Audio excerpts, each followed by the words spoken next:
Welcome back to ROMP, everybody. So, this last weekend, I got out of the house and I snuck over to a local comic and toy expo. While there, I stumbled across a few bots that I was looking for. I got myself a Classics Optimus Prime and a complete Armada Blur. But the real winner for me this year was one 2003's Transformers Universe Tankor. Good God, do I love the color scheme on this guy. That's the big reason that I was so happy to bag this bot finally. I'd been on the hunt for one of these guys forever, but I personally had a bit of a hard time finding one. Not because he's rare per se, but okay, let me explain. This big goon was the second release of the Mega Class Beast Machines Tankor mold. The original 1999 toy was released in this Shadow Volcano color scheme, and while that colorway still looks really good on the mold, it just, pales in comparison to the intense stylings of the Universe release in my eyes. So then, you ask, if I wanted one so bad, why did it take me so long to get one?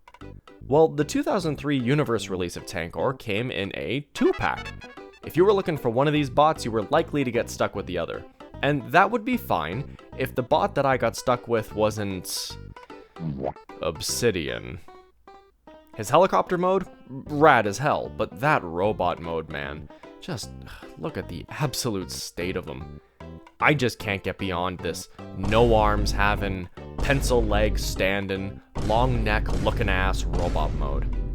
Yeah, I know it's a really damn hard thing to turn this show model into a physical, functioning Transformers toy, but this isn't for me. I'm happy I'm not obligated to own one.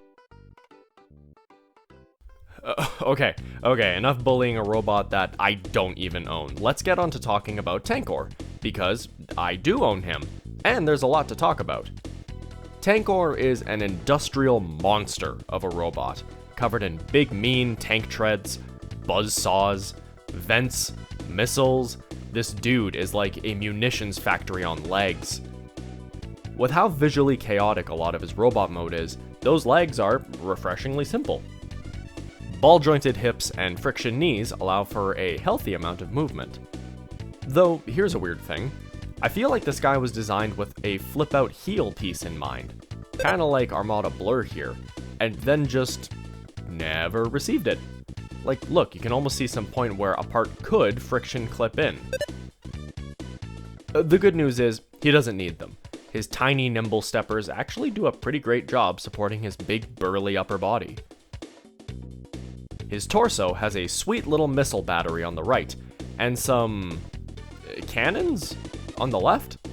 Whatever they are, I'm happy that they're picked out in gold paint, because the torso really is just a big basic neutral block for his arms and legs to plug into. Those arms in particular are easily the feature of this mode though. The dude's got some monstrous Popeye forearms here. Like, seriously, look how hilariously small his upper arms are compared to these giant slabs that we're calling forearms. Past the elbow, Tankor's arms are a visual mess of parts, with the entire front of a tank mode hanging off of them. The buzzsaws look formidable, even if they wind up in a bit of a weird spot, and the alligator clipped claws at the end keep the menacing vibe going. I love a non-traditional hand on my Transformers. This dude's snap trappers wouldn't have the same impact if they were just hands.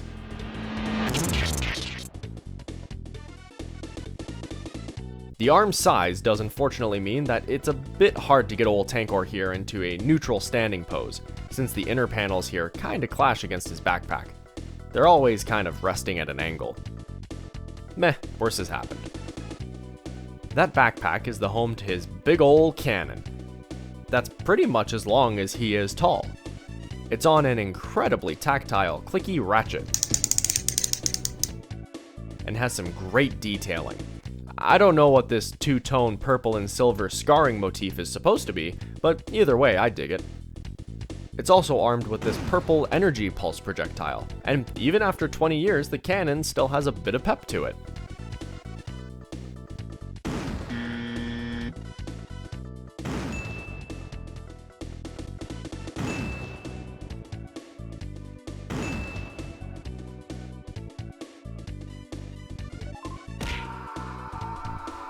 Moving right next door, Tankor's head is the perfect finale to his violent robot mode.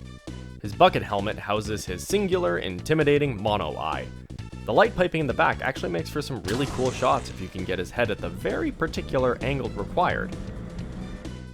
I feel like his eye moves. Like, I could have sworn I've seen photos of this guy with his eye in the center. Look, let me know if you know in the comments if I'm missing something here, because it seems to be pretty static to me. The trap jaw mouthpiece is on a hinge, so you can wiggle it around as if he's saying, Tankor requires additional bicep mass. It's loaded with character, and if he's sitting on my desk, I sometimes catch myself wiggling his face around a bit, pretending he's barking at Autobot wimps. Also, if you want, you can untransform this section at the back and give him a fez. Hell yeah, we love Tankor in a little hat.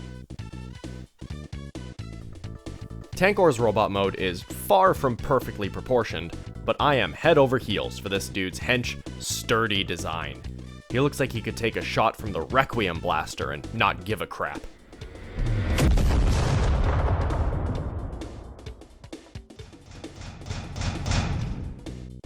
Tankor dares you to try that shit again. The show only gets better as we transform him into his tank mode and start to really look into all the gimmicks that he's got going on.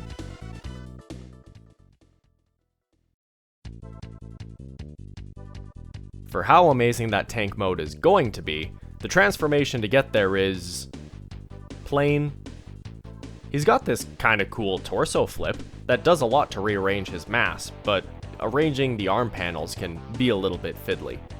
It's a really simple transformation where you kinda just line up all of his limb blocks into a new position until you're left with this indomitable tank. Oh, and don't forget his fez. Okay, so I think this is the first episode that I've done where I have been more excited to talk about the alternate mode than the robot mode. Tankor's tankular tank mode looks like it just busted out of the side of a building. It's wide, and it's mean. The giant treads on the side, though non-functioning, are massive, and they look like they'd be really noisy. They're shrouded in these large green panels that maintain that killer color scheme that the robot mode had going on, just with a bit more green this time. We get a lot more red in this mode too, thanks to these folded up clear panels with an incredibly pretty gradient red finish over them.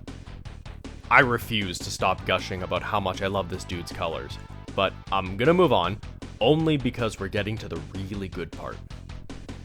Let's start talking about the turret up here.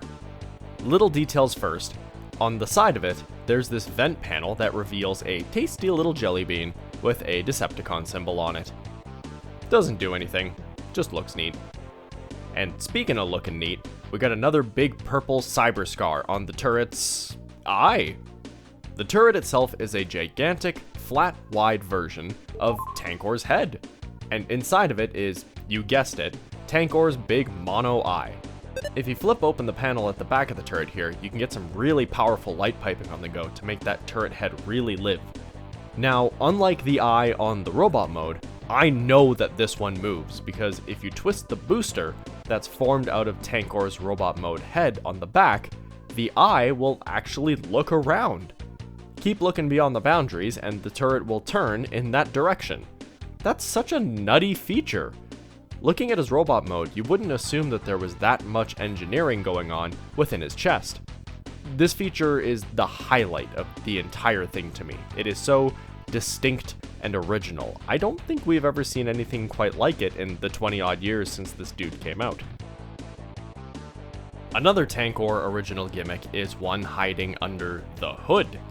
Move the arm panels back up onto the sides like they were in robot mode, open up his plow hands, and we're greeted with those gnarly buzzsaws again.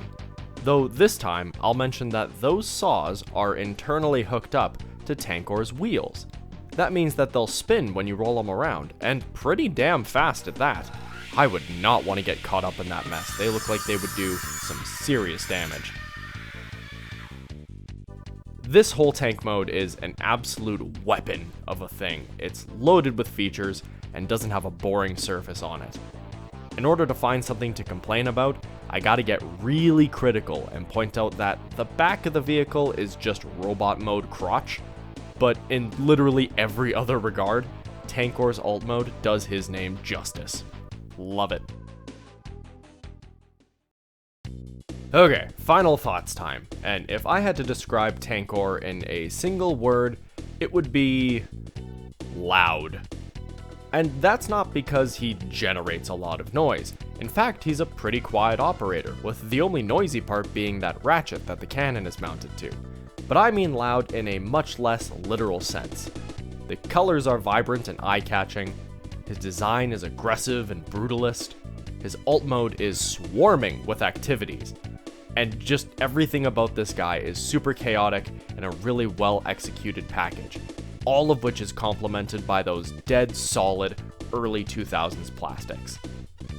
Tankor was a very easy pickup at the convention for me, doubly so since he didn't have his stupid partner with him. There isn't a collector I know that I wouldn't recommend Tankor to, and if you're gonna make some excuses and tell me that you somehow can't fit this brute into your collection, I highly suggest at least getting your hands on one to mess around with his features a little bit. Tankor gets a tank score of 2 whirling saw blades out of 2 for me. And with that, I am signing off. Thanks for tuning in to another episode of ROMP, and I'll see you whenever the next one comes out. Later.